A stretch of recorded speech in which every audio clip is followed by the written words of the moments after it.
आज मुझे सामान्य भीड़ों से भी गोपियों की रक्षा न हो सकी प्रभु।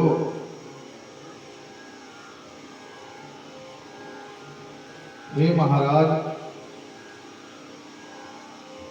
अर्जुन जी युधिष्ठिर जी से कह रहे हैं कि हे महाराज, आप जिनकी कुशल पूछ रहे हैं, ब्राह्मणों के हिसाब से समस्त यादव कुल का संहार हो चुका है, और भगवान भी जिस तरह पैर लगे कांटे को कांटे से निकाल करके दोनों कांटों को फेंक देते थे, उसी प्रकार कौरव और यादव आदि का संहार करके अपने विग्रह को भी अंतर्हित कर लिया है। अब सूत जी सौनक आदि ऋषियों से कहते हैं कि हे ऋषियों, इस समाचार को सुन करके युधिष्ठिर महाराज ने अपने पौत्र परीक्षित जी को राज्य सौंप करके तथा अनिरुद्ध के लड़के वज्र को मथुरा का राज्य देकर के अपने भाइयों सहित उत्तर दिशा की ओर प्रस्थान कर दिया तथा द्रौपदी सहित इस स्थूल शरीर का त्याग कर दिया और भगवत स्वरूप को प्राप्त हो गए।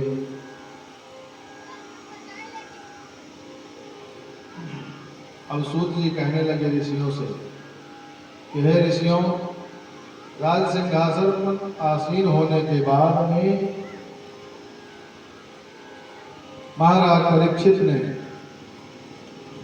उत्तरा की कन्या इरावती से विवाह किया और उससे जन्मेजय आदि 4 पुत्र पैदा किए। स उत्तरस्य तनया भूपेयम् इरावती जन्मेजयां चतुरस्तास्यामुत्पादयत् सुताम्।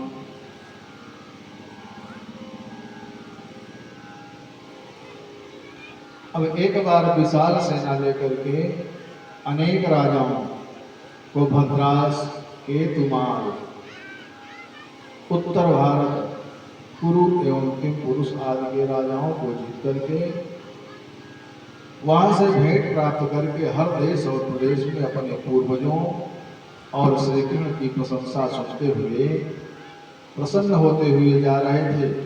परीक्षित जी की एक दिन रास्ते में देखा कि बैल के वेश में धर्मः पदैकेन चरन् विच्छायाम् उपलभ्यागाम् गच्छते यस्मासु वदनाम् विवत्सामिव मातरम्।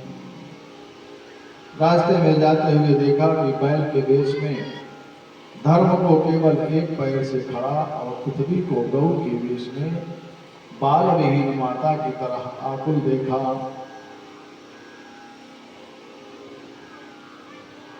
पृथ्वी जोर होकर के कह रही थी कि हे भगवान, श्री कृष्ण के चले जाने पर और कलयुग के आने पर अधर्मियों के अत्याचार बढ़ने से अधर्म बढ़ गया है।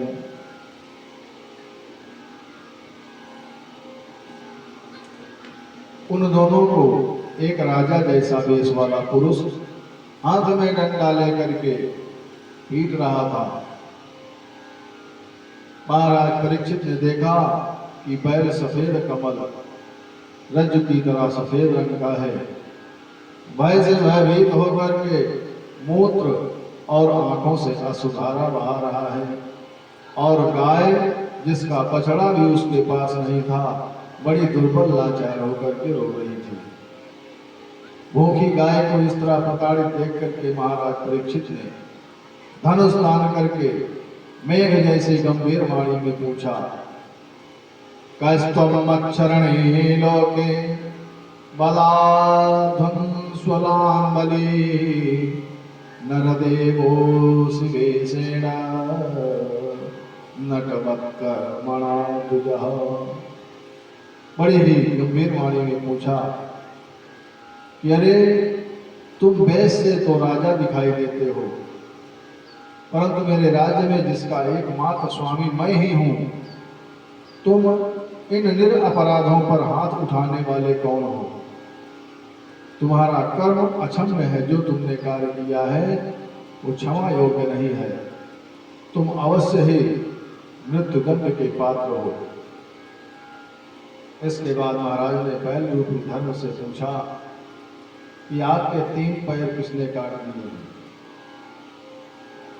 आप केवल एक पैर पर एक ही पैर से रेंग रहे हो, शायद आप बैल के रूप में कोई देवता हो गया।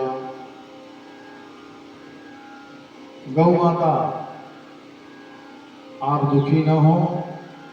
अब आपको इस शूद्र जैसे दुष्ट से कोई भय नहीं करना चाहिए। बैल और गाय द्वारा कुछ न बताने पर महाराज कहते हैं कि हे बैल के रूप में दिखने वाले, आप साक्षात धर्म ही तो नहीं हैं। तपः शौचन्दया सत्यमिति पादाकृते कृताः अधर्मांशस्तयो भग्ना अस्मय संगमदयस्तव। तप, शौच, दया और सत्य आपके 4 चरण कहे गए हैं। उनमें से आपके 3 चरण अधर्म के अंश अहंकार से तप, आसक्ति से शौच और मद से दया नष्ट हो चुके हैं। इस समय आपका केवल एक चरण सत्य ही बचा हुआ है। उसे भी यह पापी असत्य से नष्ट करना चाहता है। और यह पृथ्वी जो श्री कृष्ण भगवान के स्वधाम पधारने के बाद में अधर्म की हानि कलि के आगमन के कारण अधर्मियों, शास्त्र विरोधियों और ब्राह्मण निंदकों आदि के अनेक उत्पातों से दुखी होकर के रो रही है। मैं तुम दोनों के कष्टों को अभी दूर करता हूं। ऐसा कहकर के महाराज ने म्यान से तलवार निकाल करके कलयुग को मारने के लिए तैयार हो गए। महाराज परीक्षित को तलवार लिए जब मारने के लिए तैयार देखा तो कलयुग भय विह्वल होकर के कांपने लगा है। उसने अपने सभी राजसी चिन्हों को उतार करके फेंक दिया और भयभीत होकर के महाराज परीक्षित के चरणों में लेट गया। उसे ऐसा करके देख करके महाराज अब सोचने लगे कि यह मेरी शरण में आ गया है और शरण में आए हुए को क्षमा किया जाता है। शरणागत कहूँ जे तजहि निज अनहित अनुमान और ते नर पामर पापमय तिनहि बिलोकति हूँ। महाराज परीक्षित कहते हैं कलयुग से कि तुम मेरी शरण में आए हो, अब मैं तुमको मारूंगा नहीं, परंतु अब तुम मेरे राज्य में मत रहना, मेरे राज्य से तुरंत निकल जाओ, क्योंकि तुम अधर्म के प्रबल सहायक हो। तुम्हारे यहाँ रहने से पृथ्वी पर लोभ, चोरी, झूठ आदि नीच कुकृत्यों का वास हो जाएगा। महाराज के वचनों को सुनकर के कलयुग कहने लगा कि हे प्रभु, हे राजन, आप मुझे जहां रहने की आज्ञा देंगे मैं वहीं रहूंगा। अब सूत जी कहते हैं शौनक आदि ऋषियों से कि हे ऋषियों, अभ्यर्थितस्तदा तस्मै स्थानानि कलये ददौ द्योतं पानं स्त्रियः सोनायत्रा धर्मश्चतुर्विधः। सूत जी शौनक आदि ऋषियों से कहते हैं कि हे ऋषियों, कलयुग के आग्रह पर महाराज परीक्षित ने उसे 4 स्थानों पर रहने का स्थान दिया। 4 स्थानों में पहला स्थान कौन सा है? जुआ, झूठ। दूसरा मदिरा, शराब, अभिमान के रूप में। तीसरा स्त्री के स्थान पर काम के रूप में। चौथा हिंसा, रजोगुण के रूप में। 4 स्थान दिए कलयुग को। झूठ में, अभिमान में, अहंकार में, काम में और रजोगुण में रहने की आज्ञा दे दी।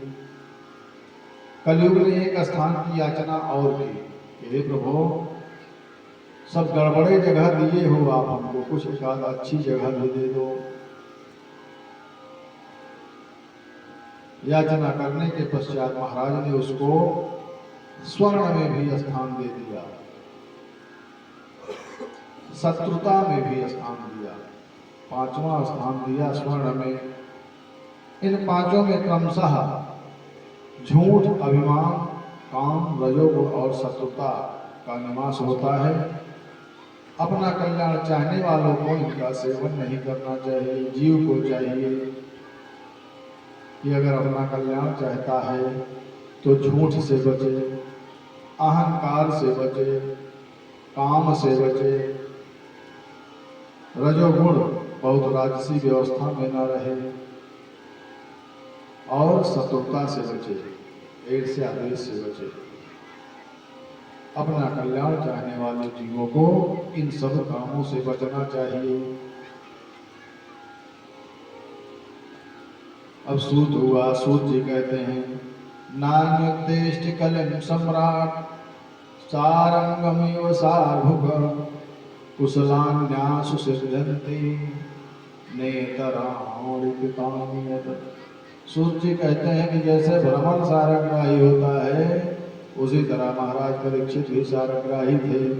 इसी कारण उन्होंने कलयुग को नष्ट नहीं किया, क्योंकि इससे मानस पुण्य तो सिद्ध होते हैं परंतु मानस पाप नहीं होते। कलयुग में योग यज्ञ आदि करने की आवश्यकता नहीं, भगवान का भजन करते रहें, जीवन पार हो जाएगा। अब एक दिन महाराज परीक्षित जी एकदा धनुरद्यम्य विचरन् मृगयाम्बने मृगानुनगतः श्रान्तः क्षुधिन्तस्त्रिशोरिसम्। अब एक दिन महाराज परीक्षित धनुष बाण लेकर के जंगल में वन में शिकार करते समय एक मृग का पीछा करते हुए थक गए और उन्हें अत्यंत भूख प्यास ने सताया। तब वे समीप ऋषि के आश्रम में जाकर के जल की याचना की।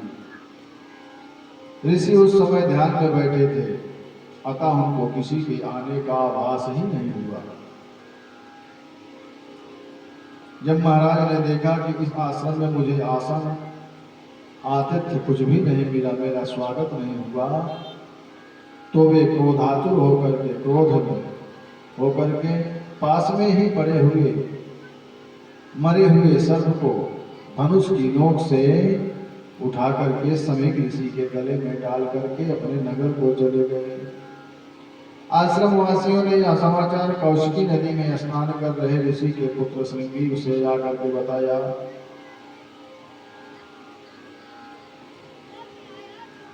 ऋषि पुत्र ने कौशिकी के जल को चुल्लू अंजलि में लेकर के साफ दिया कि जिसने भी मेरे पिता के गले में सर्प डाला है वह 7 दिन में मृत्यु को प्राप्त करे। हे मर्यादा का उल्लंघन करने वाले, यही तक्षक आज से 7वें दिन तुझे घसड़ेगा, ऐसा साप दिया ऋषि पुत्र ने। स्नान से वापस आकर के अपने पिता के गले में पड़े सर्प को देख करके श्रृंगी अपने पिता से लिपट करके रोने लगा। जब ऋषि का ध्यान भंग हुआ, ध्यान टूटा और अपने पुत्र को रोता देखा, तब रोने का कारण जाना। रोने का कारण जान करके और सारी बातों से अवगत होकर के अपने पुत्र से कहने लगे ऋषिवर कि हे पुत्र, तुमने यह बड़ा अनर्थ कर दिया जो तुमने राजा परीक्षित जी को शाप दे दिया। राजा के न रहने पर देश में चोर डाकू बढ़ जाएंगे, यज्ञ आदि करने वाला कोई नहीं रह जाएगा, धर्म का नाश हो जाएगा।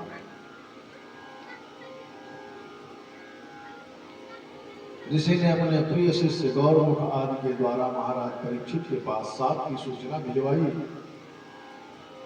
कि हे महाराज, आप अपने कल्याण के लिए 7 दिन में ही कोई उपाय कर लें।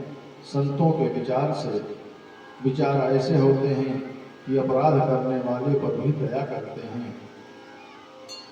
उधर राजधानी पहुंच करके जब महाराज ने सिर से अपना मुकुट उतारा, तब अपने किए गए कुकृत्य पर पश्चाताप करने लगे। उसी समय आश्रम से आए मुनि कुमार गौरमुख के द्वारा साप की सूचना सुनकर के महाराज परीक्षित कहने लगे कि मुझे ऐसा ही दंड मिलना चाहिए था। महाराज ने उसी समय जन्मेजय को राजा बना करके जन्मेजय को राज्य भार सौंप करके तथा समस्त आसक्तियों को त्याग करके वह वासुदेव भगवान के चरणाबिंदों में मन लगा करके गंगा के किनारे जाकर के अनशन पर बैठ गए और सोचने लगे कि जो मैंने कर्म किया है उसका फल मुझे किसी भी प्रायश्चित के द्वारा इसी जन्म में भोग लेना चाहिए, क्योंकि अवश्यमेव भोक्तव्यं कृतं कर्म शुभाशुभं न भुक्ते चीयते कर्म कल्पतो सतैरपि।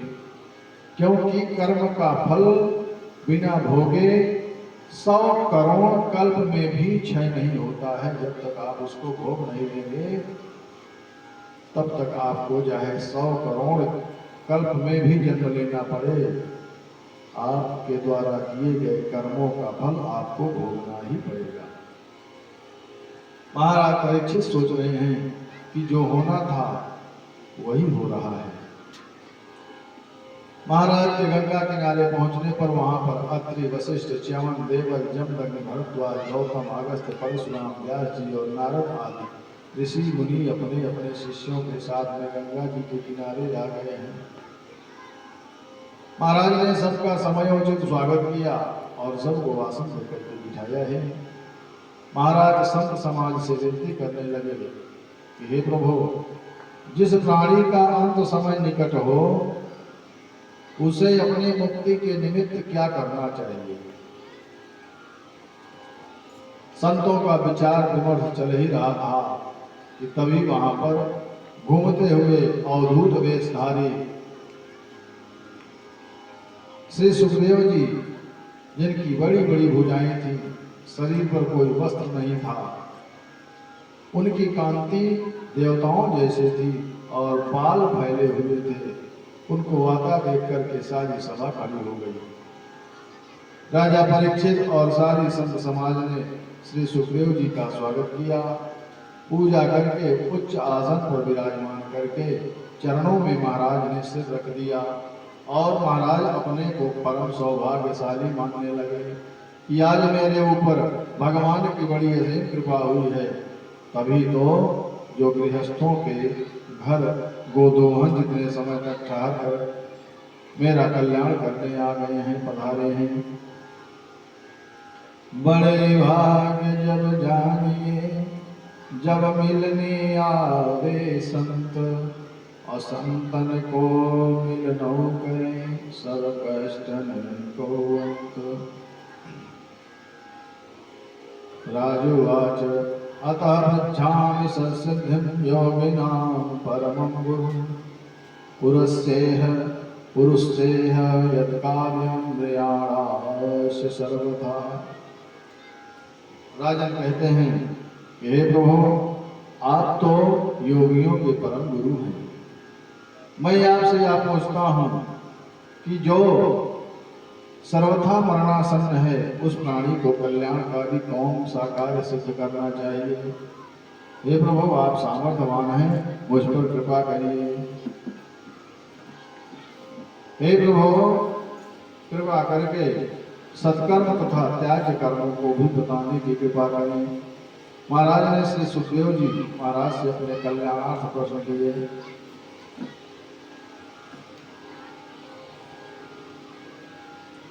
श्री सुख उवाच वरीयाने सते प्रश्नः कृतो लोकहितं नृपः आत्मविस्सम्मता पुंसां श्रोतव्यादिषु यः परः।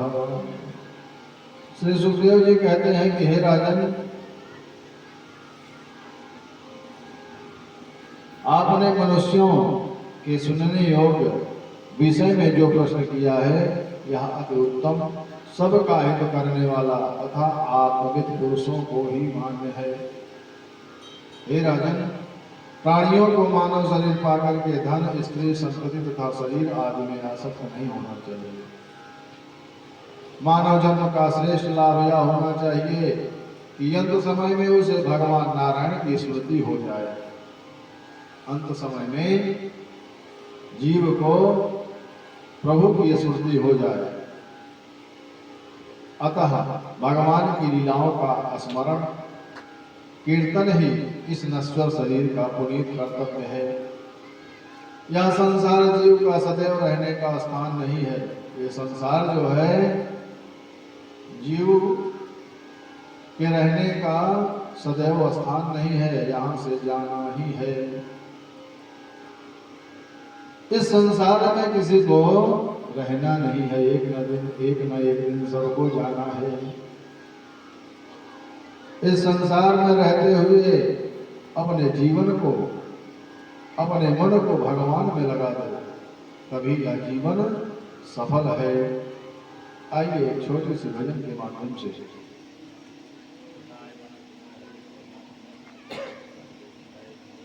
रहना नहीं देश बिराना है, रहना नहीं देश बिराना है। इस संसार में किसी को रहना नहीं है, एक न एक दिन सबको छोड़ करके ही जाना है। रहना नहीं देश बिराना है, रहना नहीं देश बिराना है, रहना नहीं देश बिराना है, रहना नहीं देश बिराना है, रहना नहीं देश बिराना है, रहना नहीं देश बिराना है। यह संसार कागज की पुड़िया, यह संसार कागज की पुड़िया, बूंद पड़े गले जाना है। रहना नहीं देश बिराना है, रहना नहीं देश बिराना है, रहना नहीं देश बिराना है। यह संसार झाड़ और झांखर, यह संसार झाड़ और झांकर, आग लगे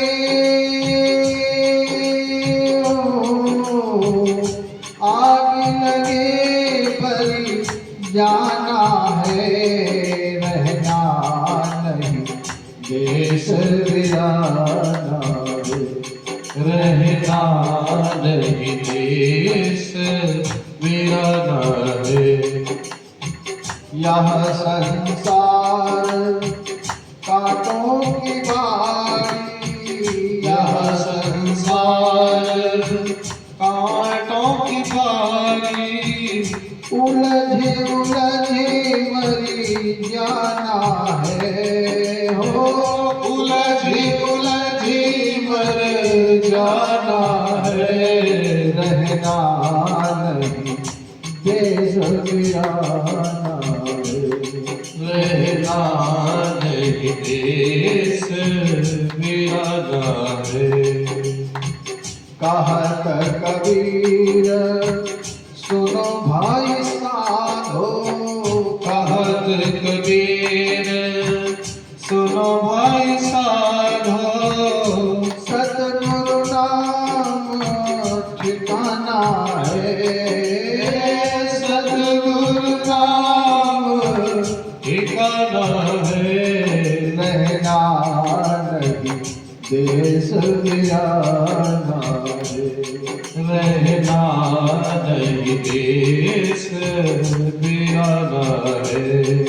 रहना नहीं देश बिराना रे।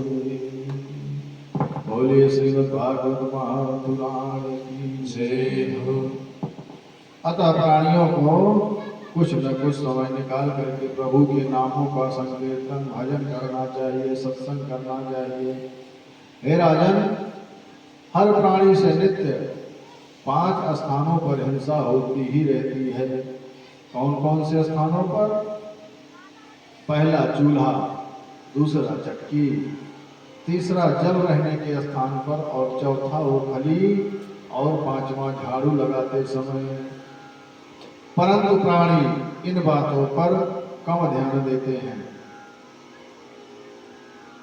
अधिकतर मनुष्य तो पशुवत व्यवहार करने के आदी हो जाते हैं। वे परिवार के मोह में फंस करके धनोपार्जन के लिए निंदनीय कर्मों को करने में ही नहीं सकुचाते हैं। और मुमुक्ष प्राणी को धर्म और भगवान में निष्ठा रखनी चाहिए, तभी अंत समय में भगवान हरि का स्मरण होगा और हरि स्मरण से ही कल्याण हो सकेगा। थोड़ा समय निकाल करके जीव को सत्संग में रहना चाहिए, सत्संग अवश्य करना चाहिए, भजन कीर्तन अवश्य करना चाहिए। अब मैं आपको मानव मात्र के कल्याणार्थ श्रीमद्